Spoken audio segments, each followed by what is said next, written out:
Hello dear students, how are you all? Welcome back to the session of class 8th science subject.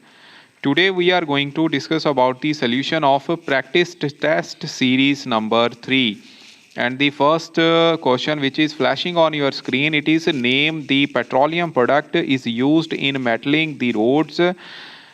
Means सड़क बनाने ਲਈ ਕਿਹੜੇ petroleum ਉਪਜ ਦੀ ਵਰਤੋਂ ਕੀਤੀ ਜਾਂਦੀ ਹੈ। तो ਵਿਦਿਆਰਥੀਓ ਇਹਦਾ ਆਨਸਰ ਅਸੀਂ ਪ੍ਰੀਵੀਅਸ ਟੈਸਟ ਸੀਰੀਜ਼ ਦੇ ਵਿੱਚ ਦੇ ਸੋਲੂਸ਼ਨ ਵਿੱਚ ਵੀ ਕੀਤਾ ਸੀ। ਇਸਦਾ ਆਨਸਰ ਹੈ ਬਿਊਟੀਮਨ। ਓਕੇ, ਉਸ ਤੋਂ ਬਾਅਦ ਸੈਕਿੰਡ ਕੁਐਸਚਨ ਹੈਗਾ, ਜਮਾਤ ਵਿੱਚ ਅਧਿਆਪਕ ਨੇ ਵਿਦਿਆਰਥੀਆਂ ਨੂੰ ਖੇਤੀਬਾੜੀ ਦੇ ਵੱਖ-ਵੱਖ ਪਗਤੀਆਂ ਬਾਰੇ ਦੱਸਿਆ। ਹੇਠ ਲਿਖਿਆਂ ਵਿੱਚੋਂ ਕਿਹੜੀ ਖੇਤੀਬਾੜੀ ਪਗਤੀ ਨਹੀਂ ਹੈ। means which of the following is not an agriculture practices। ਸੋ ਪਿਆਰੇ ਵਿਦਿਆਰਥੀਓ ਅਸੀਂ ਇਸ ਦੇ ਬਾਰੇ ਫਸਟ ਚੈਪਟਰ ਵਿੱਚ ਪੜ੍ਹਿਆ ਸੀਗਾ ਕਿ ਸਭ ਤੋਂ ਪਹਿਲਾਂ ਅਸੀਂ ਭੂਮੀ ਦੀ ਤਿਆਰੀ ਕਰਦੇ ਹਾਂ, ਮਤਲਬ ਪ੍ਰੈਪਰੇਸ਼ਨ ਆਫ ਸੋਇਲ। ਉਸ ਤੋਂ ਬਾਅਦ ਅਸੀਂ ਬੀਜਾਂ ਨੂੰ ਬੀਜਦੇ ਹਾਂ। ਉਸ ਤੋਂ ਬਾਅਦ ਅਸੀਂ ਉਸ ਵਿੱਚ ਮੈਨਿਓਰਸ ਯਾਨੀ ਕਿ ਫਰਟੀਲਾਈਜ਼ਰਸ ਐਡ ਕਰਦੇ ਹਾਂ। ਫਿਰ ਇਰੀਗੇਸ਼ਨ ਪ੍ਰੋਸੈਸ ਹੁੰਦੀ ਹੈ, ਮਤਲਬ ਸਿੰਚਾਈ ਕੀਤੀ ਜਾਂਦੀ ਹੈ। ਉਸ ਤੋਂ ਬਾਅਦ ਵੀਡਿੰਗ, ਜੋ ਵੀ ਅਨਵਾਂਟਡ ਉਹਦੇ ਵਿੱਚ ਨਦੀਨ ਹੁੰਦੇ ਨੇ ਉਹਨਾਂ ਨੂੰ ਕੱਢਿਆ ਜਾਂਦਾ ਹੈ। ਲਾਸਟ ਵਿੱਚ ਹਾਰਵੈਸਟਿੰਗ ਹੁੰਦੀ ਹੈ ਅਤੇ ਉਸ ਤੋਂ ਬਾਅਦ ਅਸੀਂ ਫਿਰ ਉੱਥੋਂ ਦਾਣਿਆਂ ਨੂੰ ਫਸਲ ਕੱਟੀ ਹੋਈ ਫਸਲ ਜਿਹੜੀ ਹਾਰਵੈਸਟ ਕੀਤੀ ਹੈ ਉਹਦੇ ਵਿੱਚੋਂ ਦਾਣਿਆਂ ਨੂੰ ਵੱਖ ਕਰ ਲੈਂਦੇ ਹਾਂ, ਜਿਸ ਨੂੰ ਅਸੀਂ ਗਹਾਈ ਮਤਲਬ ਥ੍ਰੈਸ਼ਿੰਗ ਆਖਦੇ ਹਾਂ। ਅਤੇ ਲਾਸਟ ਵਿੱਚ ਬੱਚੋ ਅਸੀਂ ਕਰਦੇ ਹਾਂ ਸਟੋਰੇਜ, ਉਹਦਾ ਭੰਡਾਰਨ। ਇਹ ਸਾਰੀਆਂ ਪਗਤੀਆਂ ਹਨ। ਇਹਦੇ ਵਿੱਚ ਬੱਚੋ ਜਿਹੜਾ ਥਰਡ ਆਪਸ਼ਨ ਹੈ ਵੰਡ ਪ੍ਰਣਾਲੀ ਡਿਸਟਰੀਬਿਊਸ਼ਨ ਸਿਸਟਮ, ਇਹ ਖੇਤੀਬਾੜੀ ਪਗਤੀ ਦੇ ਵਿੱਚ ਨਹੀਂ ਆ ਰਿਹਾ। ਤਾਂ ਇਹੀ ਆਨਸਰ ਬੱਚੇ ਇਹਦਾ ਆਏਗਾ। Okay, the next question is, ਜਮਾਤ ਵਿੱਚ ਵਿਦਿਆਰਥੀਆਂ ਨੂੰ ਅਧਿਆਪਕ ਨੇ ਦੱਸਿਆ ਹੈ ਕਿ ਪੰਜਾਬ ਵਿੱਚ ਭੂਮੀ ਦਾ ਜਲ ਪੱਧਰ ਨੀਵਾਂ ਹੋ ਰਿਹਾ ਹੈ। ਇਸ ਸਮੱਸਿਆ ਦਾ ਕੀ ਹੱਲ ਹੋ ਸਕਦਾ ਹੈ। ਤਾਂ ਵਿਦਿਆਰਥੀਓ ਇਸ ਲਈ ਅਸੀਂ ਜੇਕਰ ਸਪ੍ਰਿੰਕਲ ਇਰੀਗੇਸ਼ਨ ਸਿਸਟਮ ਮਤਲਬ ਕਿ ਫੁਹਾਰਾ ਪ੍ਰਣਾਲੀ ਜਿਹੜੀ ਯੂਜ਼ ਕਰੀਏ ਜਾਂ ਫਿਰ ਡ੍ਰਿਪ ਇਰੀਗੇਸ਼ਨ ਮੈਥਡ ਮਤਲਬ ਕਿ ਤੁਪਕਾ ਸਿੰਚਾਈ ਪ੍ਰਣਾਲੀ ਨੂੰ ਯੂਜ਼ ਕਰਦੇ ਹਾਂ ਤਾਂ ਫਿਰ ਪਾਣੀ ਦੀ ਬਹੁਤ ਵੱਡੇ ਪੱਧਰ ਤੱਕ ਬੱਚਤ ਹੋ ਸਕਦੀ ਹੈ। ਤਾਂ ਵਿਦਿਆਰਥੀਓ ਇਹਦਾ ਆਨਸਰ ਜਿਹੜਾ ਹੈ ਉਪਰੋਕਤ ਦੋਨੋਂ ਆਏਗਾ। ਠੀਕ ਹੈ, ਉੱਪਰ ਦੇ ਸਕਦੇ ਹੋ ਤੁਸੀਂ ਕੈਨਲ ਇਰੀਗੇਸ਼ਨ ਹੈ, ਟਿਊਬਵੈਲ ਇਰੀਗੇਸ਼ਨ ਹੈ, ਰਿਵਰ ਲਿਫਟ ਇਰੀਗੇਸ਼ਨ ਮੈਥਡ ਹੈਗਾ। ਇਹਦੇ ਨਾਲ ਬੱਚੋ ਪਾਣੀ ਜਿਹੜਾ ਹੈ ਉਹ ਡਾਇਰੈਕਟ ਫਸਲਾਂ ਤੱਕ ਨਹੀਂ ਪਹੁੰਚਦਾ, ਧਰਤੀ ਤੋਂ ਹੁੰਦਾ ਹੋਇਆ ਇਹਦਾ ਪਾਣੀ ਦਾ ਰਸਤੇ ਵਿੱਚ ਹੀ ਬਹੁਤ ਸਾਰਾ ਸੋਖਣ ਹੋ ਜਾਂਦਾ ਹੈ। ਇਸ ਲਈ ਇਹ ਵਧੀਆ ਮੈਥਡ ਨਹੀਂ ਹਨ। ਉਸ ਤੋਂ ਬਾਅਦ ਵਿਦਿਆਰਥੀਓ ਨੈਕਸਟ ਤੁਸੀਂ ਇਹ ਇਮੇਜ ਦੇਖ ਸਕਦੇ ਹੋ। ਇਸ ਇਮੇਜ ਦੇ ਵਿੱਚ ਇਹ ਇਮੇਜ ਵਰਮੀ ਕੰਪੋਸਟ ਦਾ ਹੈ ਜੋ ਕਿ ਗੰਡੋਇਆਂ ਦੇ ਨਾਲ ਹੈਲਪ ਦੇ ਨਾਲ ਗਲੇ ਸੜੇ ਪੌਦਿਆਂ ਤੋਂ ਜਾਂ ਪੱਤਿਆਂ ਤੋਂ ਗਲੀਆਂ ਸੜੀਆਂ ਸਬਜ਼ੀਆਂ ਤੋਂ ਤਿਆਰ ਹੁੰਦੀ ਹੈ, ਜੋ ਕਿ ਬਹੁਤ ਹੀ ਵਧੀਆ ਖਾਦ ਮੰਨੀ ਗਈ ਹੈ। ਇਸ ਨੂੰ ਬੱਚੇ ਵਰਮੀ ਕੰਪੋਸਟ ਆਖਦੇ ਹਨ। ਅਤੇ ਬੱਚੋ ਇਹਨੂੰ ਕਿਹਤੋਂ ਤਿਆਰ ਕੀਤਾ ਜਾਂਦਾ ਹੈ? ਕਚਰੇ ਤੋਂ। ਅਤੇ ਸਾਡਾ ਕੁਐਸਚਨ ਕੀ ਹੈਗਾ ਇੱਥੇ ਕਿ ਮਨੋਜ ਦੇ ਮਾਤਾ ਜੀ ਆਪਣੇ ਘਰ ਦੇ ਬਾਹਰ ਰਸੋਈ ਘਰ ਦਾ ਕਚਰਾ ਜਿਵੇਂ ਕਿ ਸਬਜ਼ੀਆਂ ਦੇ ਛਿਲਕੇ, ਬਚਿਆ ਹੋਇਆ ਭੋਜਨ ਸੁੱਟਦੇ ਹਨ। ਇਸ ਦੇ ਨਾਲ ਬੱਚੋ ਬਦਬੂ ਫੈਲਦੀ ਹੈ ਅਤੇ ਦੇਖਣ ਨੂੰ ਵੀ ਗੰਦਾ ਲੱਗਦਾ ਹੈ। ਤੁਹਾਡੇ ਅਨੁਸਾਰ ਇਸ ਸਮੱਸਿਆ ਦਾ ਕੀ ਹੱਲ ਹੋ ਸਕਦਾ ਹੈ? ਤਾਂ ਵਿਦਿਆਰਥੀਓ ਇਸ ਨਾਲ ਅਸੀਂ ਵਰਮੀ ਕੰਪੋਸਟ ਤਿਆਰ ਕਰ ਸਕਦੇ ਹਾਂ। ਤਾਂ ਆਨਸਰ ਨੰਬਰ ਜੋ ਫਸਟ ਆਪਸ਼ਨ ਹੈਗੀ ਹੈ ਉਹੀ ਇਹਦਾ ਆਨਸਰ ਆਏਗਾ। ਨੈਕਸਟ ਕੁਐਸਚਨ ਹੈ ਬੱਚੇ, ਰੀਮਾ ਦੀ ਵੱਡੀ ਭੈਣ ਨੇ ਉਸ ਨੂੰ ਦੱਸਿਆ ਕਿ ਵਾਯੂਮੰਡਲੀ ਨਾਈਟ੍ਰੋਜਨ ਦੇ ਸਥਿਰੀਕਰਨ ਵਿੱਚ ਇੱਕ ਕੁਦਰਤੀ ਵਰਤਾਰਾ ਮਦਦ ਕਰਦਾ ਹੈ। ਤਾਂ ਵਿਦਿਆਰਥੀਓ ਇੱਕ ਨੈਚੁਰਲ ਪ੍ਰੋਸੈਸ ਹੁੰਦੀ ਹੈ ਜੋ ਕਿ ਹੈਲਪ ਕਰਦੀ ਹੈ ਫॉर ਦੀ ਨਾਈਟ੍ਰੋਜਨ ਫਿਕਸ਼ਨ। ਤਾਂ ਬੱਚੋ ਇਹ ਹੈਗੀ ਹੈ ਆਕਾਸ਼ੀ ਬਿਜਲੀ। ਜਿਵੇਂ ਕਿ ਤੁਸੀਂ ਇਹ ਨਾਈਟ੍ਰੋਜਨ ਸਾਈਕਲ ਨੂੰ ਦੇਖ ਰਹੇ ਹੋ, ਇਹਦੇ ਵਿੱਚ ਜਿਹੜੀ ਵਾਯੂਮੰਡਲ ਦੀ ਨਾਈਟ੍ਰੋਜਨ ਹੁੰਦੀ ਹੈ ਉਸ ਨੂੰ ਫਿਕਸ ਕਰਨ ਲਈ ਬੱਚੋ ਲਾਈਟਨਿੰਗ ਪ੍ਰੋਸੈਸ ਨਾਲ ਵੀ ਇਹ ਨਾਈਟ੍ਰੋਜਨ ਫਿਕਸ ਹੋ ਜਾਂਦੀ ਹੈ। ਮਤਲਬ ਨਾਈਟ੍ਰੋਜਨ ਫਿਕਸ਼ਨ ਦਾ ਮਤਲਬ ਕੀ ਹੁੰਦਾ ਹੈ ਕਿ ਵਾਯੂਮੰਡਲੀ ਨਾਈਟ੍ਰੋਜਨ ਨੂੰ ਯੂਜ਼ਫੁਲ ਨਾਈਟ੍ਰੋਜਨ ਵਿੱਚ ਕਨਵਰਟ ਕਰਨਾ। ਠੀਕ ਹੈ, ਤਾਂ ਕਿ ਫਿਰ ਉਹ ਪੌਦਿਆਂ ਦੇ ਵਧਣ ਫੁੱਲਣ ਲਈ ਯੂਜ਼ ਹੋ ਸਕੇ। ਇਸ ਨੂੰ ਬੱਚੇ ਪੂਰਾ ਜੋ ਸਾਈਕਲ ਬਣਿਆ ਹੈ ਇਸ ਨੂੰ ਅਸੀਂ ਨਾਈਟ੍ਰੋਜਨ ਸਾਈਕਲ ਆਖਦੇ ਹਾਂ। ਤਾਂ ਇਹਦਾ ਆਨਸਰ ਜਿਹੜਾ ਹੈ ਉਹ ਕੀ ਹੈ? ਆਕਾਸ਼ੀ ਬਿਜਲੀ। ਨੰਬਰ 6 ਹੈ ਬੱਚੇ, ਸੁਰੇਸ਼ ਨੂੰ ਪਤਾ ਲੱਗਿਆ ਕਿ ਹਰ ਸਾਲ ਇੱਕ ਹੀ ਫਸਲ ਬਾਰ-ਬਾਰ ਉਗਾਉਣ ਦੀ ਜਗ੍ਹਾ 'ਤੇ ਉਸ ਨੂੰ ਵੱਖ-ਵੱਖ ਫਸਲਾਂ ਅਦਲ ਬਦਲ ਕੇ ਉਗਾਉਣੀਆਂ ਚਾਹੀਦੀਆਂ ਹਨ, ਜਿਸ ਨਾਲ ਭੂਮੀ ਵਿੱਚ ਪੋਸ਼ਕ ਤੱਤਾਂ ਦੀ ਮੌਜੂਦਗੀ ਬਣੀ ਰਹਿੰਦੀ ਹੈ। ਤਾਂ ਵਿਦਿਆਰਥੀਓ ਇਹਨਾਂ ਫਸਲਾਂ ਦੇ ਅਦਲ ਬਦਲ ਕੇ ਉਗਾਉਣ ਦੀ ਵਿਧੀ ਨੂੰ ਅਸੀਂ ਆਖਦੇ ਹਾਂ ਬੱਚੋ, ਕੀ ਆਖਦੇ ਹਾਂ? ਇਹ ਹੁੰਦਾ ਹੈ ਬੱਚੋ ਫਸਲੀ ਚੱਕਰ, ਮਤਲਬ ਕਿ ਕ੍ਰੌਪ ਰੋਟੇਸ਼ਨ। ਠੀਕ ਹੈ, ਉਸ ਤੋਂ ਬਾਅਦ 7th ਕੁਐਸਚਨ ਹੈ, ਦੀਪਕ ਨੇ ਜੁਰਾਬਾਂ ਪਾਉਂਦੇ ਹੋਏ ਦੇਖਿਆ ਕਿ ਉਸ ਦੀਆਂ ਜੁਰਾਬਾਂ ਵਿੱਚੋਂ ਇੱਕ ਧਾਗਾ ਬਾਹਰ ਆਇਆ ਹੈ। ਉਸਨੇ ਉਸ ਧਾਗੇ ਨੂੰ ਤੋੜਨ ਦੀ ਪੂਰੀ ਕੋਸ਼ਿਸ਼ ਕੀਤੀ ਪਰ ਧਾਗਾ ਨਹੀਂ ਟੁੱਟਿਆ। तो ਵਿਦਿਆਰਥੀ ਉਸਦੇ ਮਾਤਾ ਜੀ ਨੇ ਦੱਸਿਆ ਕਿ ਉਸ ਨੂੰ ਇਹ ਧਾਗਾ ਕੱਟਣਾ ਪਵੇਗਾ ਕਿਉਂਕਿ ਇਹ ਖਿੱਚ ਕੇ ਟੁੱਟਣ ਵਾਲਾ ਨਹੀਂ ਹੈ, ਕਿਉਂਕਿ ਇਹ ਹੁੰਦਾ ਹੈ ਬੱਚੋ ਮਜ਼ਬੂਤ ਧਾਗਾ। ਤੇ ਉਸਨੇ ਹੈਰਾਨੀ ਨਾਲ ਆਪਣੀ ਮਾਤਾ ਜੀ ਵੱਲ ਦੇਖਿਆ ਤੇ ਪੁੱਛਿਆ ਤਾਂ ਉਸ ਨੂੰ ਪਤਾ ਲੱਗਿਆ ਕਿ ਇਹ ਡੈਸ਼ ਹੈ। ਜ਼ਿਆਦਾਤਰ ਜਰਾਬਾਂ ਵਿੱਚ ਜਰਾਬਾਂ ਇਸ ਹੀ ਰੇਸ਼ੇ ਦੀਆਂ ਬਣੀਆਂ ਹੁੰਦੀਆਂ ਹਨ। तो ਵਿਦਿਆਰਥੀਓ ਇਹ ਹੈ ਨਾਇਲੌਨ। ਠੀਕ ਹੈ, ਇਹ ਕੀ ਹੈਗਾ? ਨਾਇਲੌਨ। ਓਕੇ ਪਿਆਰੇ ਵਿਦਿਆਰਥੀਓ, ਨੈਕਸਟ ਕੁਐਸਚਨ ਨੰਬਰ 8 ਹੈ। ਸੁਨੀਤਾ ਆਪਣੇ ਪਿਤਾ ਜੀ ਨੂੰ ਦੱਸਦੀ ਹੈ ਕਿ ਮਾਤਾ ਜੀ ਹਮੇਸ਼ਾ ਪੈਟ ਦੀਆਂ ਬੋਤਲਾਂ ਹੀ ਚਾਵਲਾਂ, ਚੀਨੀ ਅਤੇ ਪਾਣੀ ਲਈ ਖਰੀਦਦੇ ਹਨ। ਪੈਟ ਦਾ ਪੂਰਾ ਨਾਮ ਵਿਦਿਆਰਥੀਓ ਦੱਸਣਾ ਹੈ। तो ਬੱਚੋ ਇਹਦਾ ਪੂਰਾ ਨਾਮ ਹੁੰਦਾ ਹੈ ਪੋਲੀਇਥਾਈਲੀਨ ਟਰਫਥੈਲੇਟ। ਠੀਕ ਹੈ, ਪੋਲੀਇਥਾਈਲੀਨ ਟਰਫਥੈਲੇਟ, ਇਹ ਬੱਚੋ ਇਹਦਾ ਨਾਮ ਹੈਗਾ ਹੈ। ਪਿਆਰੇ ਵਿਦਿਆਰਥੀਓ, ਇਸ ਮਟੀਰੀਅਲ ਤੋਂ ਬਣੀਆਂ ਬੋਟਲਸ ਜਿਹੜੀਆਂ ਨੇ ਉਹ ਸੁਰੱਖਿਅਤ ਹੁੰਦੀਆਂ ਹਨ। ਇਸੇ ਲਈ ਹੀ ਸੁਨੀਤਾ ਦੇ ਮਾਤਾ ਜੀ ਪੈਟ ਦੀਆਂ ਬੋਤਲਾਂ ਜਿਹੜੀਆਂ ਨੇ ਉਹ ਇਸਤੇਮਾਲ ਕਰਦੀਆਂ ਨੇ। ਠੀਕ ਹੈ ਪਿਆਰੇ ਵਿਦਿਆਰਥੀਓ, ਨੈਕਸਟ ਕੁਐਸਚਨ ਨੰਬਰ 9 ਹੈ। ਅਧਿਆਪਕਾ ਨੇ ਸਮਝਾਇਆ ਕਿ ਕੁਝ ਪਦਾਰਥ ਕਠੋਰ, ਚਮਕੀਲੇ, ਕੁਟੀਨਯੋਗ ਅਤੇ ਧੁਨਿਕ ਹੁੰਦੇ ਹਨ। ਤੇ ਪਿਆਰੇ ਵਿਦਿਆਰਥੀਓ, ਇਹ ਸਾਰੇ ਗੁਣ ਮੈਟਲਸ ਦੇ ਵਿੱਚ ਹੁੰਦੇ ਹਨ। ਇਸ ਲਈ ਇਸ ਦਾ ਆਨਸਰ ਜਿਹੜਾ ਹੈ ਉਹ ਕੀ ਹੈ? ਮੈਟਲਸ ਆਏਗਾ, ਮਤਲਬ ਕਿ ਧਾਤਾਂ। ਓਕੇ ਜੀ। ਉਸ ਤੋਂ ਬਾਅਦ ਨੈਕਸਟ ਕੁਐਸਚਨ ਬੱਚੋ ਹੈ ਕਿ ਕਾਜਲ ਨੇ ਦੇਖਿਆ ਕਿ ਉਸ ਦੀ ਤਾਂਬੇ ਦੀ ਗੜਵੀ ਉੱਪਰ ਹਰੇ ਰੰਗ ਦੀ ਪਰਤ ਚੜ੍ਹ ਗਈ ਹੈ। तो ਵਿਦਿਆਰਥੀਓ ਹੋਇਆ ਕਿ ਇਹਦੇ ਵਿੱਚ ਕਾਪਰ ਜਿਹੜਾ ਸੀ, ਤਾਂਬਾ ਹੁੰਦਾ ਹੈ ਕਾਪਰ, ਵਾਟਰ, ਠੀਕ ਹੈ, ਪਾਣੀ, ਕਾਰਬਨ ਡਾਈਆਕਸਾਈਡ, ਆਕਸੀਜਨ, ਇਹਦੇ ਨਾਲ ਕਿਰਿਆ ਕਰਨ ਤੋਂ ਬਾਅਦ ਇਨ ਬਣਾਤਾ ਕਾਪਰ ਹਾਈਡਰੋਕਸਾਈਡ ਤੇ ਨਾਲ ਬੱਚੋ ਬਣ ਗਿਆ ਕਾਪਰ ਕਾਰਬੋਨੇਟ, ਜਿਸ ਦਾ ਕਿ ਰੰਗ ਹੁੰਦਾ ਹੈ ਬੱਚੋ ਹਰਾ। ਠੀਕ ਹੈ, ਕੀ ਹੁੰਦਾ ਹੈ? ਹਰਾ, ਜਿਵੇਂ ਕਿ ਤੁਸੀਂ ਇਹ ਚਿੱਤਰ ਵਿੱਚ ਦੇਖ ਸਕਦੇ ਹੋ। ਠੀਕ ਹੈ, तो ਇੱਥੇ ਕੈਮੀਕਲ ਰਿਐਕਸ਼ਨ ਵੀ ਲਿਖੀ ਹੋਈ ਹੈ। तो ਇਸ ਕੈਮੀਕਲ ਰਿਐਕਸ਼ਨ ਦੇ ਨਾਲ ਜੋ ਕੰਪਾਊਂਡ ਬਣਦਾ ਹੈ ਉਹ ਹੁੰਦਾ ਹੈ ਕਾਪਰ ਹਾਈਡਰੋਕਸਾਈਡ ਤੇ ਕਾਪਰ ਕਾਰਬੋਨੇਟ, ਜਿਸ ਦਾ ਕਲਰ ਹਰਾ ਹੁੰਦਾ ਹੈ। तो ਵਿਦਿਆਰਥੀਓ ਇਹਦਾ ਆਨਸਰ ਜਿਹੜਾ ਹੈ ਉਹ ਫਸਟ ਆਪਸ਼ਨ ਆਏਗੀ। ਉਸ ਤੋਂ ਬਾਅਦ ਨੈਕਸਟ ਕੁਐਸਚਨ ਨੰਬਰ 11 ਹੈ।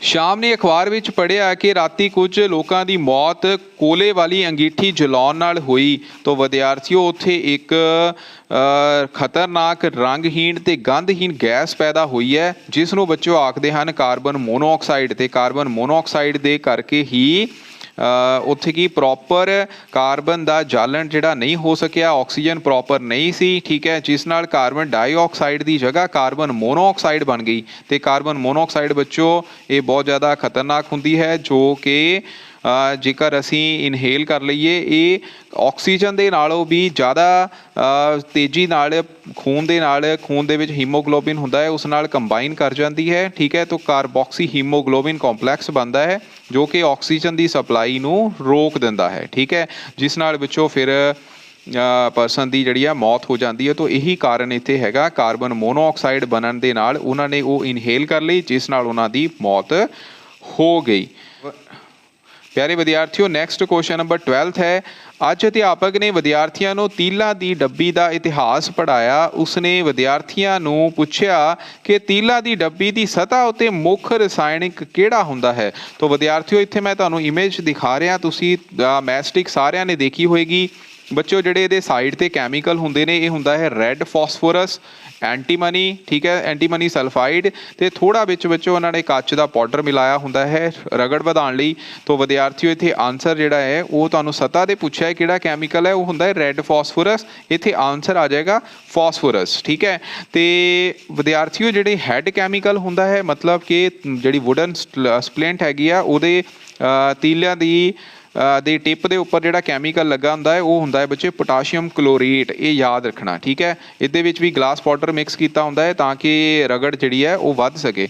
ਸੋ ਵਿਦਿਆਰਥੀਓ ਇੱਥੇ ਆਨਸਰ ਆਏਗਾ ਪੋਟਾਸ਼ੀਅਮ ਕਲੋਰੇਟ, ਇਹ ਯਾਦ ਰੱਖਣਾ ਹੈ। ਠੀਕ ਹੈ, ਕੀ ਹੁੰਦਾ ਹੈ? ਪੋਟਾਸ਼ੀਅਮ ਕਲੋਰੇਟ ਹੁੰਦਾ ਹੈ। ਠੀਕ ਹੈ, तो ਇਹ ਆਪਸ਼ਨ ਤਾਂ ਨਹੀਂ ਸੀ ਜੇਕਰ ਤੁਹਾਨੂੰ ਪੁੱਛਿਆ ਹੁੰਦਾ ਕਿ ਮਾਚਿਸ ਦੀ ਤੀਲ ਦੇ ਜਿਹੜੀ ਟਿਪ ਹੈਗੀ ਆ ਉਹਦੇ ਉੱਪਰ ਕਿਹੜਾ ਕੈਮੀਕਲ ਲੱਗਾ ਹੁੰਦਾ ਹੈ, ਉੱਥੇ ਪੋਟਾਸ਼ੀਅਮ ਕਲੋਰੇਟ ਆਉਣਾ ਸੀ। ਹੁਣ ਹੈਗਾ ਡੱਬੀ ਦੀ ਸਤ੍ਹਾ ਦੇ ਉੱਪਰ, तो ਇੱਥੇ ਆਨਸਰ ਆਏਗਾ ਰੈੱਡ ਫਾਸਫੋਰਸ। 13th ਕੁਐਸਚਨ ਹੈਗਾ। ਗੀਤਾ ਗੈਸ ਚੁੱਲ੍ਹੇ ਤੇ ਰੋਟੀ ਬਣਾ ਰਹੀ ਸੀ, ਰੋਟੀ ਤਵੇ ਤੇ ਜਲ ਕੇ ਕਾਲੇ ਪਦਾਰਥ ਵਿੱਚ ਬਦਲ ਗਈ। ਉਸਨੇ ਅਧਿਆਪਕ ਨੂੰ ਪੁੱਛਿਆ ਤੇ ਉਸਨੇ ਦੱਸਿਆ ਕਿ ਜਦੋਂ ਕੋਈ ਪਦਾਰਥ ਉੱਚ ਤਾਪਮਾਨ ਤੇ ਗਰਮ ਕੀਤਾ ਜਾਏ ਤਾਂ ਕਾਲੇ ਪਦਾਰਥ ਵਿੱਚ ਬਦਲ ਜਾਂਦਾ ਹੈ। ਤੇ ਵਿਦਿਆਰਥੀਓ ਉਹ ਪਦਾਰਥ ਕੀ ਹੈ ਉਹਨੂੰ ਬੱਚੇ ਅਸੀਂ ਕਾਰਬਨ ਆਖਦੇ ਹਾਂ। ਠੀਕ ਹੈ, ਤਾਂ ਇਹਦਾ ਆਨਸਰ ਫਸਟ ਆਪਸ਼ਨ ਆਏਗੀ। ਨੈਕਸਟ ਕੁਐਸਚਨ ਨੰਬਰ 14 ਹੈ, ਸੀਮਾ ਨੇ ਇੱਕ ਅਖਬਾਰ ਵਿੱਚ ਪੜ੍ਹਿਆ ਕਿ ਇੱਕ ਪਰਿਵਾਰ ਦੇ ਕਮਰੇ ਵਿੱਚ ਕੋਲੇ ਬਲਦੇ ਕੋਲੇ ਨਾਲ ਅਚੇਤ ਮਿਲਿਆ। ਉਸ ਨੇ ਆਪਣੇ ਅਧਿਆਪਕ ਕੋਲੋਂ ਇਸ ਦਾ ਕਾਰਨ ਪੁੱਛਿਆ। ਉਸਦੇ ਅਧਿਆਪਕ ਨੇ ਉਸ ਨੂੰ ਦੱਸਿਆ ਕਿ ਇੱਕ ਜ਼ਹਿਰੀਲੀ ਗੈਸ ਪੈਦਾ ਹੋਈ ਜਿਸ ਨਾਲ ਮੌਤ ਵੀ ਹੋ ਜਾਂਦੀ ਹੈ। ਤਾਂ ਵਿਦਿਆਰਥੀਓ ਇਹ ਆਨਸਰ ਅਸੀਂ ਹੁਣੇ ਕਰਕੇ ਆਏ ਸੀ, ਇਹ ਆਏਗਾ ਕਾਰਬਨ ਮੋਨੋਆਕਸਾਈਡ। ਠੀਕ ਹੈ ਜੀ, ਤਾਂ ਇਸ ਦਾ ਆਨਸਰ ਆਏਗਾ ਕਾਰਬਨ ਮੋਨੋਆਕਸਾਈਡ। ਉਸ ਤੋਂ ਬਾਅਦ ਵਿਦਿਆਰਥੀਓ ਨੈਕਸਟ 15th ਕੁਐਸਚਨ ਹੈ, ਗਗਨਦੀਪ ਸਿੰਘ ਨੇ ਇੱਕ ਨਿਸ਼ਚਿਤ ਪਾਣੀ ਦੀ ਮਾਤਰਾ ਨੂੰ 1 kg ਗਾਂ ਦੇ ਗੋਹੇ ਅਤੇ 1 kg ਕੋਲੇ ਨਾਲ ਗਰਮ ਕੀਤਾ। ਉਸਨੇ ਦੇਖਿਆ ਕਿ ਕੋਲੇ ਤੋਂ ਪੈਦਾ ਹੋਈ ਗਰਮੀ ਗਾਂ ਦੇ ਗੋਹੇ ਤੋਂ ਪੈਦਾ ਹੋਈ ਗਰਮੀ ਤੋਂ ਜ਼ਿਆਦਾ ਹੈ। ਇਹ ਇਸ ਤਰ੍ਹਾਂ ਕਿਉਂ ਹੈ? ਕੋਲੇ ਦਾ ਕੈਲੋਰੀ ਮੁੱਲ ਜ਼ਿਆਦਾ ਹੋਣ ਕਰਕੇ ਉੱਥੇ ਜ਼ਿਆਦਾ ਤਾਪਮਾਨ ਪ੍ਰੋਡਿਊਸ ਹੋਏਗਾ। ਠੀਕ ਹੈ, ਤਾਂ ਇਹਦਾ ਆਨਸਰ ਆਏਗਾ ਕੈਲੋਰੀ ਮੁੱਲ। ਅਗਲਾ ਕੁਐਸਚਨ ਹੈ, ਹੇਠ ਲਿਖਿਆਂ ਵਿੱਚੋਂ ਰਸੋਈ ਲਈ ਸਭ ਤੋਂ ਵਧੀਆ ਬਾਲਣ ਕਿਹੜਾ ਹੈ? ਤਾਂ ਵਿਦਿਆਰਥੀਓ ਇਹਦਾ ਆਨਸਰ LPG ਹੈ। ਉਸ ਤੋਂ ਬਾਅਦ ਨੈਕਸਟ ਕੁਐਸਚਨ ਹੈ, ਉਮੇਸ਼ ਪਿਛਲੇ ਹਫਤੇ ਧਰਮਸ਼ਾਲਾ ਵਿੱਚ ਘੁੰਮਣ ਗਿਆ। ਉਸਨੇ ਉੱਥੇ ਦੇਵਦਾਰ ਅਤੇ ਚੀਲ ਦੇ ਪੌਦੇ ਵੇਖੇ। ਤਾਂ ਵਿਦਿਆਰਥੀਓ ਤੇ ਇਸ ਤਰ੍ਹਾਂ ਦੇ ਕੁਝ ਜੀਵ ਜੰਤੂ ਵੀ ਦੇਖੇ ਜਿਹੜੇ ਕਿ ਉਸ ਖੇਤਰ ਵਿੱਚ ਵਿਖਾਈ ਦਿੰਦੇ ਹਨ। ਇਹਨਾਂ ਪ੍ਰਜਾਤੀਆਂ ਨੂੰ ਬੱਚਿਓ ਅਸੀਂ ਆਖਦੇ ਹਾਂ ਸਥਾਨਕ ਪ੍ਰਜਾਤੀਆਂ। ਠੀਕ ਹੈ, ਕੀ ਆਖਦੇ ਹਾਂ? ਸਥਾਨਕ ਪ੍ਰਜਾਤੀਆਂ। ਨੈਕਸਟ ਕੁਐਸਚਨ ਨੰਬਰ 18 ਹੈ ਬੱਚੇ, ਸਤਪੁੜਾ ਨੈਸ਼ਨਲ ਪਾਰਕ ਵਿੱਚ ਖਾਤਮੇ ਦੀ ਕਗਾਰ ਤੇ ਪਹੁੰਚਣ ਵਾਲੀਆਂ ਪ੍ਰਜਾਤੀਆਂ ਦੇ ਨਾਮ ਦੱਸੋ। ਤਾਂ ਵਿਦਿਆਰਥੀਓ ਇੱਥੇ ਆਨਸਰ ਆਏਗਾ ਸ਼ੇਰ, ਹਾਥੀ, ਜੰਗਲੀ ਮੱਝਾਂ, ਬਾਰਾਸਿੰਗਾ। ਠੀਕ ਹੈ, ਇਹ ਸਾਰੀਆਂ ਨੇ ਉਹ ਪ੍ਰਜਾਤੀਆਂ ਨੇ ਜੋ ਖਾਤਮੇ ਦੀ ਕਗਾਰ ਤੇ ਹਨ। ਠੀਕ, ਨੈਕਸਟ ਕੁਐਸਚਨ ਹੈਗਾ ਬੱਚੇ, ਵਟ do you we call the thread like structures in the nucleus of the cell, ਕਿ ਸੈੱਲ ਦੇ ਕੇਂਦਰਕ ਵਿੱਚ ਪਾਈ ਜਾਣ ਵਾਲੀਆਂ ਧਾਗੇ ਵਰਗੀਆਂ ਸੰਰਚਨਾਵਾਂ ਨੂੰ ਅਸੀਂ ਕੀ ਆਖਦੇ ਹਾਂ? ਤੇ ਵਿਦਿਆਰਥੀਓ ਇਸ ਦਾ ਆਨਸਰ ਕੀ ਆਏਗਾ? ਇਸ ਨੂੰ ਬੱਚਿਓ ਅਸੀਂ ਕ੍ਰੋਮੋਸੋਮ ਆਖਦੇ ਹਾਂ। ਠੀਕ ਹੈ, ਕੀ ਆਖਦੇ ਹਾਂ? ਕ੍ਰੋਮੋਸੋਮ ਮਤਲਬ ਕਿ ਗੁਣ ਸੂਤਰ। ਠੀਕ ਹੈ, ਇਹਦਾ ਮੈਗਨੀਫਾਈਡ ਇਮੇਜ ਹੈਗਾ, ਤਾਂ ਇਹਨੂੰ ਕੀ ਆਖਦੇ ਹਨ? ਸਾਰੇ ਨੂੰ ਗੁਣ ਸੂਤਰ ਆਖਦੇ ਹਨ। ਠੀਕ ਹੈ, ਤਾਂ ਇਹਦਾ ਆਨਸਰ ਆਏਗਾ ਇਹ ਆਪਸ਼ਨ। ਪਿਆਰੇ ਵਿਦਿਆਰਥੀਓ ਨੈਕਸਟ ਕੁਐਸਚਨ ਹੈਗਾ, ਯੂਕੈਰੀਓਟ ਤੇ ਪ੍ਰੋਕੈਰੀਓਟ ਵਿੱਚ ਮੁੱਖ ਅੰਤਰ ਦੱਸੋ। ਤੇ ਵਿਦਿਆਰਥੀਓ ਤੁਸੀਂ ਇਮੇਜ ਦੇਖ ਸਕਦੇ ਹੋ। ਪਹਿਲਾਂ ਤੁਹਾਨੂੰ ਪ੍ਰੋਕੈਰੀਓਟ ਤੇ ਯੂਕੈਰੀਓਟ ਦਾ ਮਤਲਬ ਪਤਾ ਹੋਣਾ ਚਾਹੀਦਾ ਹੈ। ਪ੍ਰੋ ਦਾ ਮਤਲਬ ਹੁੰਦਾ ਹੈ ਸਭ ਤੋਂ ਪਹਿਲੇ ਜੀਵ। ਠੀਕ ਹੈ, ਪ੍ਰੋ ਦਾ ਮਤਲਬ ਪ੍ਰਿਮਿਟਿਵ ਮੀਨਸ ਸਭ ਤੋਂ ਪਹਿਲੇ ਜੀਵ, ਜਿਵੇਂ ਕਿ ਬੈਕਟੀਰੀਆਸ ਤੇ ਬਲੂ ਗ੍ਰੀਨ ਐਲਗੀ। ਤੇ ਬੱਚੋ ਇਹਨਾਂ ਵਿੱਚ ਵੈਲ ਡਿਫਾਈਨਡ ਨਿਊਕਲੀਅਸ ਨਹੀਂ ਹੁੰਦਾ।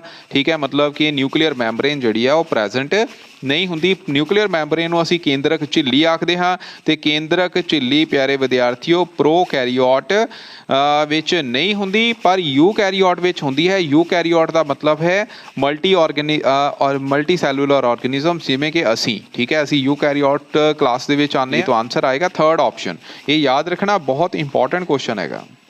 ਨੈਕਸਟ ਕੁਐਸਚਨ ਨੰਬਰ 21 ਇਹ ਹੈ, ਅਧਿਆਪਕ ਨੇ ਜਮਾਤ ਵਿੱਚ ਦੱਸਿਆ ਹੈ ਕਿ ਨਿਸ਼ੇਚਨ ਪ੍ਰਕਿਰਿਆ, ਜਿਸ ਨੂੰ ਅਸੀਂ ਬੱਚੋ ਫਰਟੀਲਾਈਜੇਸ਼ਨ ਆਖਦੇ ਹਾਂ, ਨਿਸ਼ੇਚਨ ਪ੍ਰਕਿਰਿਆ ਬਾਰੇ ਹੇਠ ਲਿਖਿਆਂ ਵਿੱਚੋਂ ਕਿਹੜਾ ਕਥਨ ਸਹੀ ਹੈ? ਤਾਂ ਵਿਦਿਆਰਥੀਓ ਇੱਥੇ ਹੈਗਾ ਕਿ ਨਿਸ਼ੇਚਨ ਨਰ ਅਤੇ ਮਾਦਾ ਯੁਗਮਕਾਂ ਦੇ ਸੰਯੋਜਨ ਤੋਂ ਹੁੰਦਾ ਹੈ। ਬੱਚੇ ਇਹ ਹੈਗਾ ਨਰ ਯੁਗਮਕ ਜਿਹਨੂੰ ਅਸੀਂ ਸਪਰਮ ਆਖਦੇ ਹਾਂ, ਤੇ ਇਹ ਹੈਗਾ ਮਾਦਾ ਯੁਗਮਕ ਯਾਨੀ ਕਿ ਇਸ ਨੂੰ ਅਸੀਂ ਅੰਡਾਣੂ ਆਖਦੇ ਹਾਂ। ਠੀਕ ਹੈ, ਐਗ। ਤਾਂ ਇਹਨਾਂ ਦੇ ਨਿਸ਼ੇਚਨ ਤੋਂ ਮਤਲਬ ਜਦੋਂ ਇਹ ਇੱਕ ਦੂਸਰੇ ਵਿੱਚ ਫਿਊਜ਼ ਕਰਦੇ ਨੇ ਤਾਂ ਫਿਰ ਹੁੰਦੀ ਹੈ ਪ੍ਰੋਸੈਸ ਜਿਹਨੂੰ ਅਸੀਂ ਫਰਟੀਲਾਈਜੇਸ਼ਨ ਮਤਲਬ ਨਿਸ਼ੇਚਨ ਆਖਦੇ ਹਾਂ। ਔਰ ਇਸ ਦੀ ਪ੍ਰਕਿਰਿਆ ਦੇ ਨਾਲ ਜ਼ਾਈਗੋਟ ਫਾਰਮੇਸ਼ਨ ਹੁੰਦੀ ਹੈ। ਜ਼ਾਈਗੋਟ ਨੂੰ ਬੱਚੇ ਅਸੀਂ ਆਖਦੇ ਹਾਂ ਯੁਗਮਜ। ਠੀਕ ਹੈ, ਕੀ ਆਖਦੇ ਹਾਂ? ਯੁਗਮਜ। ਇਹਦਾ ਮਤਲਬ ਨਰ ਅਤੇ ਮਾਦਾ ਯੁਗਮਕਾਂ ਦੇ ਸੰਯੋਜਨ ਤੋਂ ਨਿਸ਼ੇਚਨ ਹੁੰਦਾ ਹੈ, ਤੇ ਨਿਸ਼ੇਚਨ ਦੇ ਸਿੱਟੇ ਵਜੋਂ ਬੱਚੋ ਯੁਗਮਜ ਬਣਦਾ ਹੈ। ਠੀਕ ਹੈ, ਤਾਂ ਇਹਦਾ ਆਨਸਰ ਦੋਨੋਂ ਆਪਸ਼ਨ ਸਹੀ ਹਨ, 1 ਤੇ 2। ਇਹ ਪਿਆਰੇ ਵਿਦਿਆਰਥੀਓ 22 ਕੁਐਸਚਨ ਨੰਬਰ ਹੈ, ਰਵੀ ਜਾਣਦਾ ਹੈ ਕਿ ਪ੍ਰਜਨਨ ਤੋਂ ਭਾਵ ਹੈ ਆਪਣੇ ਵਰਗੇ ਹੋਰ ਜੀਵ ਪੈਦਾ ਕਰਨਾ। ਉਹ ਜਾਣਨਾ ਚਾਹੁੰਦਾ ਹੈ ਮਨੁੱਖਾਂ ਵਿੱਚ ਪ੍ਰਜਨਨ ਪ੍ਰਕਿਰਿਆ ਦਾ ਪਹਿਲਾ ਪੜਾਅ ਕੀ ਹੈ? ਤਾਂ ਵਿਦਿਆਰਥੀਓ ਇਹਦਾ ਪਹਿਲਾ ਪੜਾਅ ਨਿਸ਼ੇਚਨ ਹੀ ਹੈ, ਯਾਨੀ ਕਿ ਫਰਟੀਲਾਈਜੇਸ਼ਨ। ਠੀਕ ਹੈ, ਕੀ ਹੈ? ਫਰਟੀਲਾਈਜੇਸ਼ਨ। ਸੋ ਇਸ ਦਾ ਆਨਸਰ ਕੀ ਆਏਗਾ? ਫਰਟੀਲਾਈਜੇਸ਼ਨ ਮਤਲਬ ਕਿ ਨਿਸ਼ੇਚਨ। ਓਕੇ, ਉਸ ਤੋਂ ਬਾਅਦ ਨੈਕਸਟ ਹੈਗਾ, ਕਿਹੜੇ ਗੁਣਾਂ ਜਾਂ ਲੱਛਣਾਂ ਕਾਰਨ ਆਦਮੀ ਅਤੇ ਔਰਤ ਇੱਕ ਦੂਜੇ ਤੋਂ ਭਿੰਨ ਹੁੰਦੇ ਹਨ? ਤਾਂ ਵਿਦਿਆਰਥੀਓ ਇੱਥੇ ਯਾਦ ਰੱਖਿਓ ਕਿ ਸਭ ਤੋਂ ਪਹਿਲਾ ਜਿਹੜਾ ਹੈ ਲਿੰਗੀ ਗੁਣਸੂਤਰ ਮਤਲਬ ਸੈਕਸ ਕ੍ਰੋਮੋਸੋਮ। ਉਸ ਤੋਂ ਬਾਅਦ ਮੁੱਢਲੇ ਲਿੰਗੀ ਲੱਛਣ ਪ੍ਰਾਇਮਰੀ ਸੈਕਸ਼ੂਅਲ ਕਰੈਕਟਰ, ਤੇ ਸੈਕੰਡਰੀ ਲਿੰਗੀ ਲੱਛਣ ਮਤਲਬ ਕਿ ਸੈਕੰਡਰੀ ਸੈਕਸ਼ੂਅਲ ਕਰੈਕਟਰ। ਇਹਨਾਂ ਤਿੰਨਾਂ ਦੇ ਕਰਕੇ ਹੀ ਬੱਚੋ ਮਤਲਬ ਉਪਰੋਕਤ ਸਾਰਿਆਂ ਕਰਕੇ ਹੀ ਜਿਹੜੇ ਆਦਮੀ ਤੇ ਔਰਤਾਂ ਦੇ ਵਿੱਚ ਲੱਛਣ ਆ ਉਹ ਵੱਖ-ਵੱਖ ਹੁੰਦੇ ਹਨ। ਠੀਕ ਹੈ, ਤਾਂ ਆਨਸਰ ਆਏਗਾ ਆਪਸ਼ਨ ਨੰਬਰ ਡੀ। ਨੈਕਸਟ ਪਿਆਰੇ ਵਿਦਿਆਰਥੀਓ ਕੁਐਸਚਨ ਨੰਬਰ 24 ਹੈ ਫਿੰਸੀ ਅਤੇ ਮੁਹਾਸੇ ਚਿਹਰੇ ਦੇ ਕਿਸ ਦੇ ਰਸਾਓ ਕਾਰਨ ਹੁੰਦੇ ਹਨ। ਤਾਂ ਵਿਦਿਆਰਥੀਓ ਇਸ ਲਈ ਤੇਲ ਗ੍ਰੰਥੀਆਂ ਦੇ ਰਸਾਓ ਹੁੰਦਾ ਹੈ। ਸਿਬਿਕਸ ਗਲੈਂਡਸ ਉਹ ਆਇਲ ਸੈਕਰੇਟ ਕਰਦੀਆਂ ਨੇ, ਠੀਕ ਹੈ, ਜਿਸ ਕਾਰਨ ਤੁਸੀਂ ਇਹ ਇਮੇਜ ਵਿੱਚ ਵੀ ਦੇਖ ਰਹੇ ਹੋ, ਠੀਕ ਹੈ। ਤਾਂ ਇਹਨਾਂ ਦੇ ਕਰਕੇ ਹੀ ਚਿਹਰੇ ਦੇ ਉੱਪਰ ਮੁਹਾਸੇ ਜਾਂ ਫਿੰਸੀਆਂ ਹੋ ਜਾਂਦੀਆਂ ਹਨ। ਓਕੇ ਜੀ। ਤੇ ਪਿਆਰੇ ਵਿਦਿਆਰਥੀਓ 26 ਕੁਐਸਚਨ ਹੈ ਮੋਹਨੀ ਦੇ ਭਰਾ ਇੱਕ ਦਰਜੀ ਹੈ। ਉਹ ਉਸ ਦੀ ਦੁਕਾਨ ਤੇ ਗਈ। ਉਹ ਉੱਥੇ ਕੰਮ ਕਰ ਰਿਹਾ ਸੀ। ਮੋਹਨੀ ਨੇ ਕੈਂਚੀ ਅਤੇ ਕੱਪੜੇ ਨਾਲ ਖੇਡਣਾ ਸ਼ੁਰੂ ਕਰ ਦਿੱਤਾ, ਪਰ ਕੈਂਚੀ ਕੰਮ ਨਹੀਂ ਕਰ ਰਹੀ ਸੀ। ਉਸਦੇ ਭਰਾ ਨੇ ਦੱਸਿਆ ਕਿ ਕੱਪੜੇ ਨੂੰ ਕੈਂਚੀ ਦੇ ਬਲੇਡਾਂ ਤੇ ਖੁੰਡੇ ਹਿੱਸੇ ਨਾਲ ਕੱਟਣਾ ਔਖਾ ਹੁੰਦਾ ਹੈ, ਕਿਉਂਕਿ ਖੁੰਡੇ ਬਲੇਡਾਂ ਤੇ ਵਿੱਚੋਂ ਦਬਾਅ ਜਿਹੜਾ ਹੈ ਉਹ ਤਿੱਖੇ ਬਲੇਡਾਂ ਦੇ ਨਾਲੋਂ ਕੀ ਹੁੰਦਾ ਹੈ, ਘੱਟ ਲੱਗਦਾ ਹੈ। ਵਿਦਿਆਰਥੀਓ ਦਬਾਅ ਦਾ ਮਤਲਬ ਪ੍ਰੈਸ਼ਰ ਹੁੰਦਾ ਹੈ, ਤੇ ਪ੍ਰੈਸ਼ਰ ਦਾ ਫਾਰਮੂਲਾ ਹੁੰਦਾ ਹੈ ਫੋਰਸ ਪਰ ਯੂਨਿਟ ਏਰੀਆ, ਠੀਕ ਹੈ। ਜਿਹੜੀ ਤਿੱਖੀ ਕੈਂਚੀ ਹੋਏਗੀ ਉਹਦੇ ਵਿੱਚ ਏਰੀਆ ਘੱਟ ਹੋਏਗਾ, ਜਿੰਨਾ ਏਰੀਆ ਘੱਟ ਹੋਏਗਾ ਉਨਾ ਪ੍ਰੈਸ਼ਰ ਵੀ ਜ਼ਿਆਦਾ ਲੱਗੂਗਾ, ਠੀਕ ਹੈ।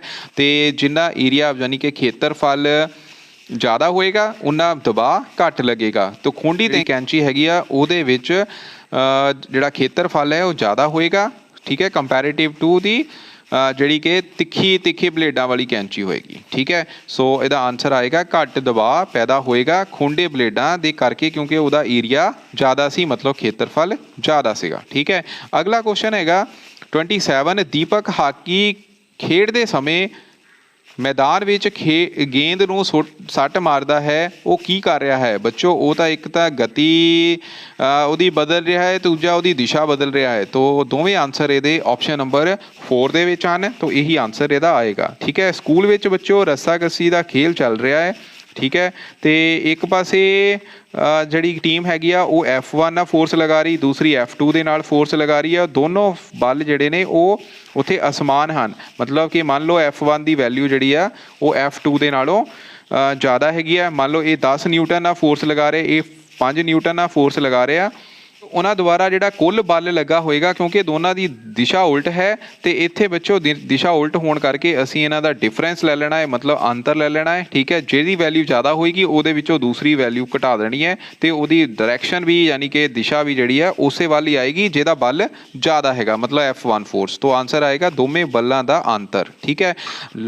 29 ਕੁਐਸਚਨ ਹੈ ਹਰਜੀਤ ਆਪਣੇ ਸਾਈਕਲ ਦੀ ਮੁਰੰਮਤ ਕਰਾਉਣ ਲਈ ਇੱਕ ਮਕੈਨਿਕ ਕੋਲ ਗਿਆ। ਮਕੈਨਿਕ ਨੇ ਹੇਠ ਦਿਖਾਏ ਪੁਰਜੇ ਨੂੰ ਬਦਲਣ ਦੀ ਸਲਾਹ ਦਿੱਤੀ। ਤਾਂ ਵਿਦਿਆਰਥੀਓ ਇਹਨੂੰ ਬਾਲ ਬੀਅਰਿੰਗ ਆਖਦੇ ਹਨ, ਸਾਰੇ ਬੱਚਿਆਂ ਨੂੰ ਪਤਾ ਹੋਏਗਾ, ਠੀਕ ਹੈ। ਲਾਸਟ ਕੁਐਸਚਨ ਹੈਗਾ ਅਧਿਆਪਕ ਨੇ ਦੱਸਿਆ ਕਿ ਜੇਕਰ ਪਾਣੀ ਵਿੱਚ ਕੁਝ ਬੂੰਦਾਂ ਤੇਜ਼ਾਬ ਦੀਆਂ ਪਾਤੀਆਂ ਜਾਣ। ਬੱਚੋ ਇਕੱਲਾ ਤੇਜ਼ਾਬ ਨਹੀਂ, ਤੁਸੀਂ ਯਾਦ ਰੱਖਣਾ ਤੇਜ਼ਾਬ ਮਤਲਬ ਐਸਿਡ, ਠੀਕ ਹੈ, ਜਾਂ ਫਿਰ ਖਾਰ ਜਾਂ ਫਿਰ ਲੂਣ। ਇਹਨਾਂ ਤਿੰਨਾਂ ਦੇ ਵਿੱਚੋਂ ਹੀ ਕੁਝ ਵੀ ਮਿਲਾ ਦਈਏ ਪਾਣੀ ਦੇ ਵਿੱਚ, ਕਸ਼ੀਦਤ ਪਾਣੀ ਦੇ ਵਿੱਚ, ਤਾਂ ਬੱਚੋ ਉਹ ਇੱਕ ਕੰਡਕਟਰ ਬਣ ਜਾਂਦਾ, ਮਤਲਬ ਚਾਲਕ ਬਣ ਜਾਂਦਾ ਹੈ, ਠੀਕ ਹੈ। ਤਿੰਨਾਂ ਦੇ ਵਿੱਚੋਂ ਕੋਈ ਵੀ ਸਬਸਟੈਂਸ ਅਗਰ ਅਸੀਂ ਐਡ ਕਰ ਦਈਏ, ਕਿਉਂਕਿ ਫਿਰ ਪਾਣੀ ਨੂੰ ਉਹਦੇ ਆਇਓਨ ਵਿੱਚ ਟੁੱਟਣ ਦੇ ਲਈ ਹੈਲਪ ਮਿਲ ਜਾਂਦੀ ਹੈ ਜਦੋਂ ਵੀ ਅਸੀਂ ਕੋਈ ਤੇਜ਼ਾਬ, ਖਾਰ ਜਾਂ ਲੂਣ ਫਿਰ ਪਾਉਂਦੇ ਹਾਂ, ਠੀਕ ਹੈ। ਤਾਂ ਇੱਥੇ ਇਕੱਲਾ ਤੇਜ਼ਾਬ ਦੇ ਬਾਰੇ ਪੁੱਛਿਆ ਹੈ, ਤਾਂ ਤੁਸੀਂ ਤਿੰਨਾਂ ਦਾ ਹੀ ਯਾਦ ਰੱਖਣਾ ਹੈ। ਓਕੇ ਬੱਚੋ, ਇਹ ਤੁਹਾਡੀ ਵਰਕਸ਼ੀਟ ਨੰਬਰ 3 ਜਿਹੜੀ ਹੈ ਕਵਰ ਹੋ ਗਈ ਹੈ। 4th ਵਰਕਸ਼ੀਟ ਆਪਾਂ ਨੈਕਸਟ ਵੀਡੀਓ ਦੇ ਵਿੱਚ ਕਰਾਂਗੇ। ਥੈਂਕ ਯੂ ਬੱਚੇ।